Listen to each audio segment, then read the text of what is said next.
Yo, what's up, world? Paris life, back in your life. A little tired, but I had this idea for another video, so I just wanted to go ahead and get it done before I left my mind some other tips that I thought might be helpful. So today, with all the scruffy going on, we're going to talk about recording songs and recording at the studio. And I'm going to split that up into two different things, okay? So recording songs is just any way in which you record songs and get them down. Okay, recording at the studio, specifically going to a paid recording studio to get your material down. Okay, so the first one, recording songs in general. It's just all about getting the ideas down. So it's like I got this concept. Maybe you got a beat already, maybe you made a beat. Whatever the case is, either way is fine. But you want to get the ideas down, whether it's lyrics, whether it's hooks, whatever the case. You want to start getting the stuff on wax, um, and just have fun with it and see what kind of sounds good. It's always the key. Use your ears, see what sounds good. Okay. Um, Experiment, experiment, experiment. Try new things. If it doesn't work, you can always not use it or you can erase it. Okay, but it's better to try it and see what happens than to just stick with something really cookie cutter all the time.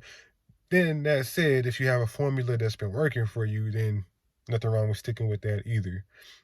If it sounds good, it sounds good. If it doesn't, definitely doesn't. Let's keep that in mind. For this reason, actually, I was watching a video with Russ, who y'all might be familiar with, I'm sure. Love this guy's work ethic and what he talks about. He did a show with Ill Minded God, the producer, the Asian cat. And this dude is a cat I've been following for years too. And one of the things he says is you got to have a home studio. I have a friend named Quetzal, and him and his wife have a band that they play in together, right? Um, they actually won a Latin Grammy years ago. And so I really take their advice really seriously. I used to perform with them years ago, and we did a couple shows together, recorded some stuff together. Um, they're really, really solid cats. Again, they won maybe 2 Latin Grammys, and so he really knows his stuff. But Quetzal, man, one of the Quetzal Flores, you can look him up. One of the things, man, he told me, shout out to him, shout out to his wife, Martha, shout out to Maya Jupiter, Scott Macklin, all the guys we worked with, Cassini, Alberto, all those guys. I think Vivi was there too, man. Crazy, crazy operation we had back then at Youngstown and everything. But one of the things he said was your home studio is the best studio you could ever have. It's far superior to the big studio that costs $100 an hour, hundreds of dollars per hour, whatever, in the grand scheme of things. Russ has a similar philosophy where you need to be recording at home to get your ideas down, if nothing else. If you get good at mixing, you learn these things, you can take what you do at home and you can actually turn that into content. And nowadays, quantity seems more important than quality. But if you have quality and quantity together, you will beat all the other folks out there, guaranteed, so long as you're consistent. But have that home studio, invest a few racks into a home studio. You can start off with a few hundred. If you have a computer at home right now, 200-300, you can buy the Scarlett recording kit from Guitar Center, wherever they sell music stuff. Okay, it has an interface, which is super important. That's your audio card. Takes a lot of stress off your computer. Comes with a microphone, a condenser microphone specifically that needs phantom power. Comes with studio headphones. And if you don't know what all these things are, that's a good place to start is your Guitar Center, Sweetwater, Z-Sounds, musiciansfriend.com, where they have these basic recording kits. Some of them, even for a rack, you can get all of that, and you can get a Mac Mini, the Apple computer, the desktop, and I think you can even get speakers included with that and a microphone stand. So there's definitely ways to get a home studio going. Definitely get that going, because if you don't, you're going to use a lot of money on studio time unnecessarily, and that's what you want to avoid, okay?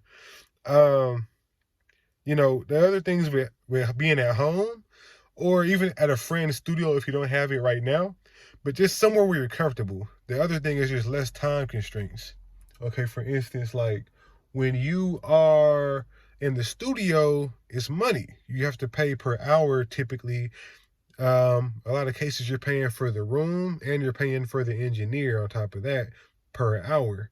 So if you only have the time booked, not even just for the money's sake, but also for the time's sake, right?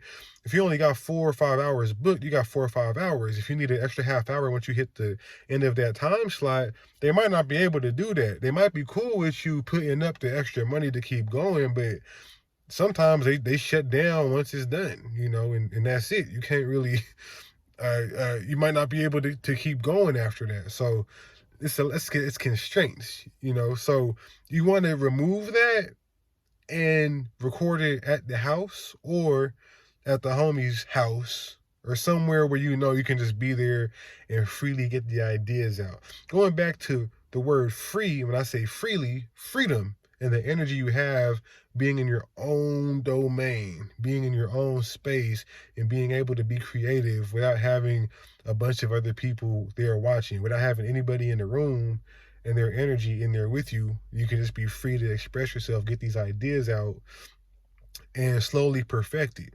Okay. And you want to keep doing this until you get the song where you think you need it to be. Keep doing this till you have the song memorized. I highly recommend not going to the studio without your lyrics memorized. Okay. So I know in my last video, I talked about writing it down, writing it on your phone, and doing it from memory. But I highly recommend, regardless of what method you do, you are able to recite the verse over the beat perfectly with no stops without having to go back. And if you have to punch in because of breathing time and things like that, that's totally 100% fine. But what you don't want to do is absolutely not go there and then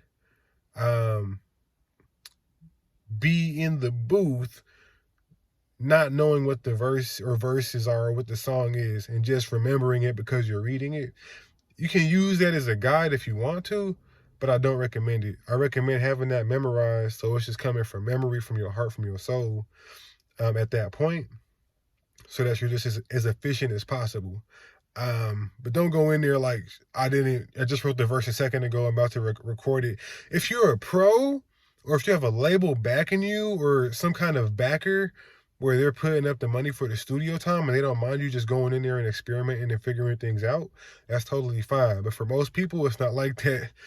You want to make sure you got that figured out and perfected before you go to a studio where you're paying money to be there recording, trying to get your final product, okay? So that kind of wraps up this section of the video. I hope that helps. Just a quick refresher. Before you go to the studio, record that song, get the ideas down, and get them down pat before you book the studio time. Book the studio time once you have the song ready to go, once you're comfortable and confident with how the song sounds. Don't go to the studio not knowing the song and figuring it out. The studio is not the place to figure things out.